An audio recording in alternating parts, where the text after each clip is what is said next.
Court को इंसाफ का मंदिर कहा जाता है, लेकिन आज के दौर में इंसाफ मांगने वाले को ही जेल में बंद कर दिया जाता है। मैं बात कर रही हूँ बिहार में डिस्ट्रिक्ट अरारिया में हुए एक गैंगरेप केस के बारे में।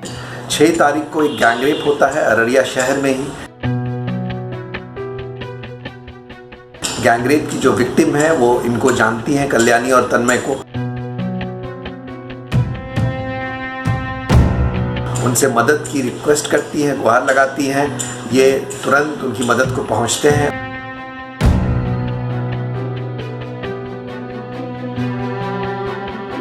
उनको पहले पीड़िता को उसके घर ले जाया जाता है, लेकिन घर में उल्टे सीधे सवाल पूछे जाते हैं, इसलिए वो इनके घर पे ही आ जाती है और 6 तारीख के बाद से लगातार उसकी देखरेख कल्याणी और तन्मय कर रहे होते हैं।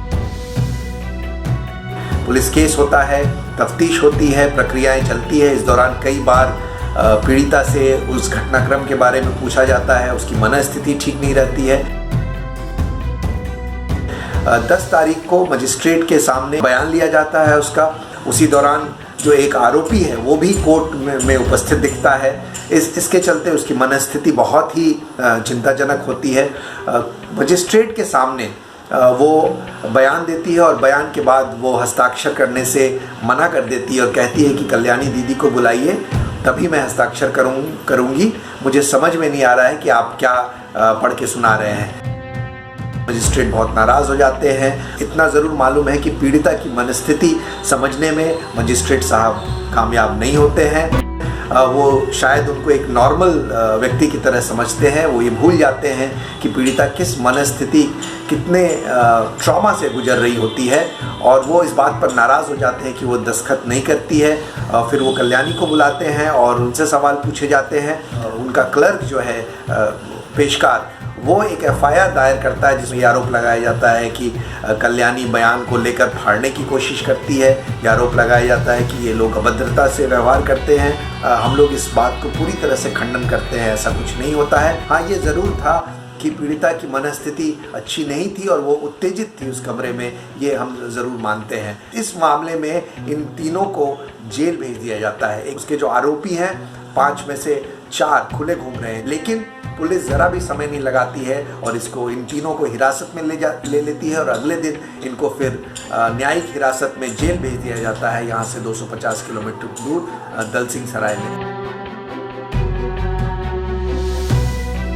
ये वाकया है 6 जुलाई का, जब रेप सर्वाइवर जो है अपने घर से निकलती है बाइक राइडिंग सीखने के लिए, और जब वो कुछ मिनट्स तक बाइक राइडिंग करती है और जो शख्स उनको बाइक राइडिंग सिखा रहे होते हैं वो अपने 3 दोस्तों के साथ मिलकर उन्हें एक सुनसान जगह पर ले जाते हैं और वहाँ पे जो है उनके साथ गैंग रेप किया जाता है। और ये क्राइम वहाँ पे जब कमिट किया जाता है उसके बाद वो लोग उसे उस सुनसान जगह पे छोड़ के वहाँ से निकल जाते हैं।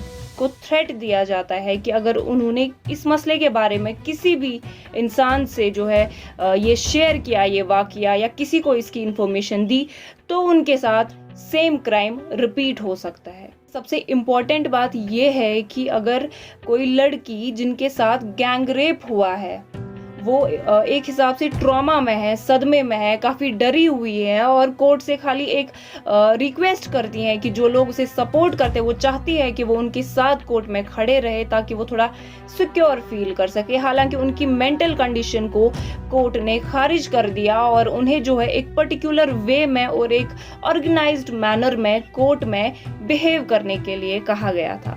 9 दिन के बाद आखिरकार जो पीड़िता थी इस मामले में, उनको बेल से राहत मिली और वो अब जेल से निकली हुई है 9 दिन के बाद।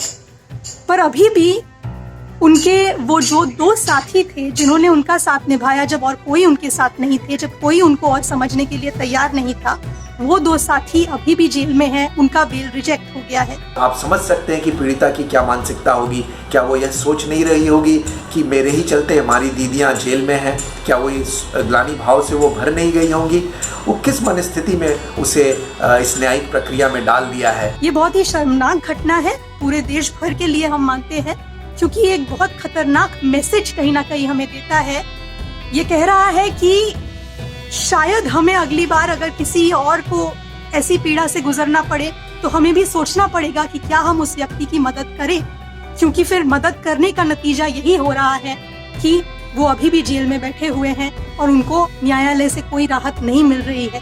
एक तरफ से मोदी ये कहते हैं कि बेटी पढ़ाओ बेटी बचाओ, और दूसरी तरफ अगर रेप सर्वाइवर थोड़ी सी हेल्प कोर्ट से मांगता है और कोर्ट जो है उनकी नर्वसनेस को एज कंटेम्प्ट ऑफ कोर्ट मान लेता है, तो इससे ये बात जाहिर हो जाती है कि सोसाइटी में जितने भी इविल्स हो रहे हैं और अगर लोगों में इतनी ताकत है कि वो उसके खिलाफ बोले तो उनका भी शायद अंजाम ऐसा ही होगा, उनको भी जेल में बंद किया जा सकता है। ऐसे में सोसाइटी में हो रहे इविल्स के खिलाफ लोग तो आवाज उठाना बंद कर सकते हैं, मगर कुछ लोग जिनका रेपिस्ट माइंडसेट है, इस ऑर्डर की वजह से उनका जो रेप करने का जो माइंडसेट है उस चीज में जो है बढ़ावा हो सकता है और उनको इस चीज से जो है एनकरेजमेंट मिल सकती है कि ठीक है, लॉ भी जो है आज उनके सपोर्ट में खड़ा है। द कोर इंडियन के लिए यास्मीन खान।